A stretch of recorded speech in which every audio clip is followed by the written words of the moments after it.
So I've looked at a couple Titan Army monitors before, and I wasn't too familiar with the brand name, but now I'm becoming more familiar with them. And this is a quality product in my opinion. We're going to take a look at a 32-inch monitor. This is flat, not curved. This is the P32A2S2. So just starting off, this is a nice monitor. I'm not sure exactly what the price is going to be, so that won't be reflected in anything I say, but there's going to be a link right there in the description, and just click on that and you can see what the current prices are. Thanks to Whokeys for sponsoring this video. Now these are OEM Windows keys. That means that you do your own tech support. You're not going to be relying on Microsoft, and they're generally locked to the hardware. We got a coupon code.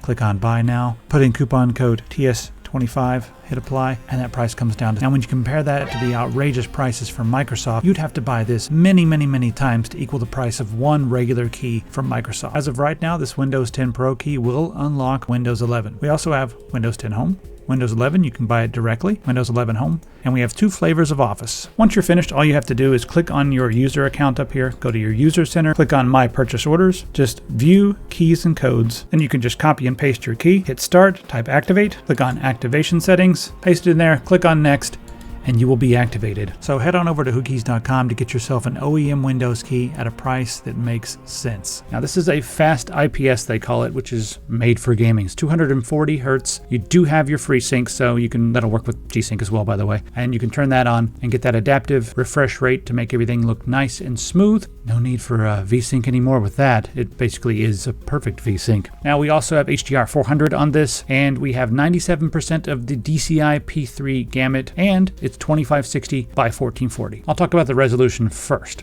So 2560 by 1440 at 30 inches. Now, if you're sitting really close, like, less than 2 feet away, that's going to be too close. And you will see some individual pixels, because at that size, that's like the point where, like, if you're sitting really close, you might want a 4K monitor. But if you're sitting back a couple of feet, maybe I would say 2.5 feet, the pixel density as perceived by your eye, there's a whole calculation for this. I made a video on this in the past, but I'll just do the quick version. You won't be able to see the pixels if you're sitting back a little bit. So I like a 30-inch monitor, or especially 1440p, for a couple different reasons. I don't like to sit too close to my screens when I'm playing games. I like to sit back a little bit and have a big screen with all kinds of stuff going on because it feels immersive. And then I like 1440p because it's much easier to drive than 4K. 4K is a lot more pixels flying through there, a lot more going on, and it requires a much beefier GPU. So you're going to get higher FPS with 2560 by 1440. And also a 30-inch monitor, you can run 1440p at 100% size. You're not going to have to do any scaling whatsoever.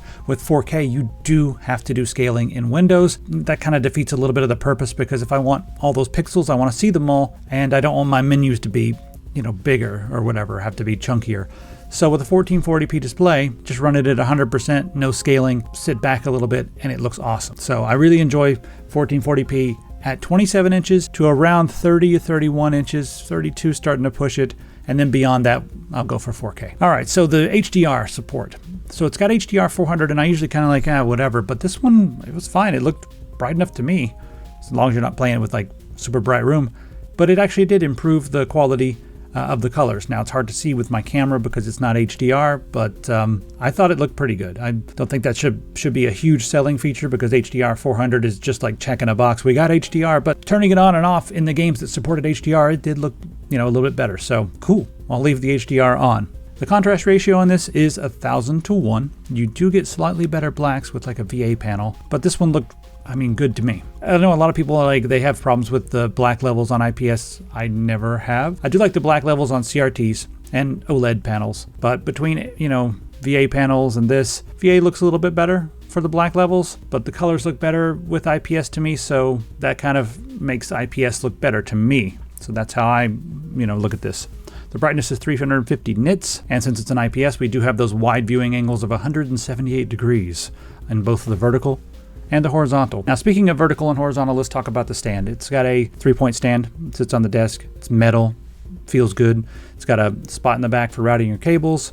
Slight gamer aesthetic, but not too aggressive as to make it look ridiculous like some gamer products. And then the monitor pops on there very easily with a quick release button in the back. And the monitor does have a 100mm Visa mount if you wanted to use an arm. And it comes with some standoff screws because it's sort of indented on the back. So you got the standoff screws if you want to, mount it onto a monitor arm. Now, the stand itself, well, you can go way up and way down. It can tilt and swivel, so there's a lot of mobility with this stand. which is nice because it's also tall. So you can raise it up to exactly where your neck is, so you're not like looking down and hurting your neck. You'll be able to look straight on with this stand and this monitor because you have a lot of movement potential right here. The interface is on the back. We have two HDMI 2.1 and two DisplayPort 1.4. And we also have an audio out, so if you run an HDMI in there, you can run the audio out to headphones or speakers or whatever. And it also supports split screen, so you can have something playing on the side from one source with your main source in the middle. There's also some game modes, a game assistant and an ambient light enhancer.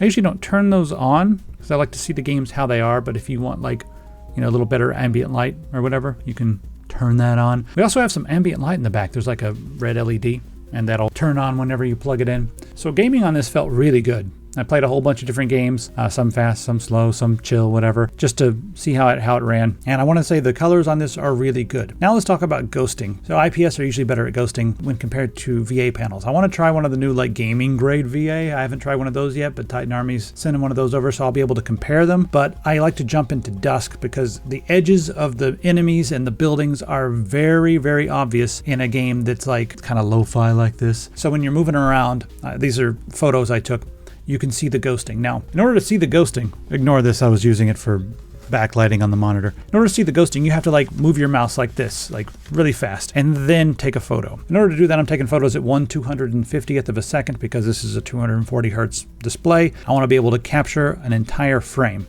just to see exactly what each individual frame looks like. And I'm going to scroll through a bunch of these, and you can see a lot of these, the ghosting's not that apparent if you're not moving really, really fast. But when you jerk your head, you do see a little bit of ghosting around the edges, but I'm going to say this is really good. This is not like OLED levels or CRT levels, but it looks really good to me. Better than the VA that I've tested, so I can't wait to test that other VA and see if it's really good too. So who would I recommend this monitor for? Well, I think this is monitors for anybody who wants like a nice immersive experience and a big monitor. With the 1440p is beautiful. So as long as you have hardware that can drive it, just sit back a couple of feet and enjoy it. And IPS is also going to be good for productivity because you have very good color. So if you want to like do some Photoshop or DaVinci Resolve or something, and you need to do color correction, well, IPS is going to be good for that. 16.7 million colors and 97% of the DCI-P3 gamut. Don't forget, it might be a little bit too big for esports, but that's going to be up to you. It might be a little bit too big for esports, like for Twitch shooters and stuff. It's hard for me to like tell what's going on if I'm sitting really close when it comes to Twitch shooters, but if you are into esports and you like big monitors, well, this will probably be just fine. The 240 hertz and the 1 millisecond gray to gray and the low ghosting, it's going to do a pretty good job. But I think mostly I would recommend this for people who are like just want to chill and play their games, maybe not like super into esports. But they just want to have a beautiful, IPS display that's 240 hertz. Now, there's an argument of like curved versus flat, and I think that's really subjective. I kind of like curved for larger monitors if you're sitting like really close, but if you're sitting back a little bit, I do like the flat monitors. So again, that's where are you sitting? And we'll take a look at a curved monitor in just, I don't know, a day or 2 weeks, I don't know, soon. So we'll take a look at a curved monitor from Titan Army very soon, but right now I think this is a nice monitor. All right, let's see what's on sale. This is still $19. I'm clearing these out before I move. Let's scroll on down here. And both of these are on sale for $5 off, but this is what I changed the sales around. So right now we've got our Fennec controllers and our Fennec Swift mice on sale. This is the 3360 sensor, still one of the best sensors. I know there's newer sensors that have come out, but this is flawless. And I would put it up against pretty much any of those new sensors on the market. Yes. Plus, I went and got the exact switches that I wanted and everything and put them all in here. So this one is on sale right now for half price. Check that action. And then we also have this on sale. You can get one controller for $19.99 or two controllers for $34.99. And these are 1.4, and these are 2.4 gigahertz wireless controllers. So that means that you'll need line of sight, but there'll be lower latency when compared to Bluetooth. The latency was low enough that I was able to play all the way through Hollow Knight with this. Very good experience. And these are, of course, quite a bit less expensive when you compare it to like the first party controllers. I actually like the way this one feels better than the Xbox controller. The only difference is between like some of the really expensive ones is this doesn't have an internal gyroscope or anything. So take all that into consideration, but these prices, could be worth it. All right, see you in the comments.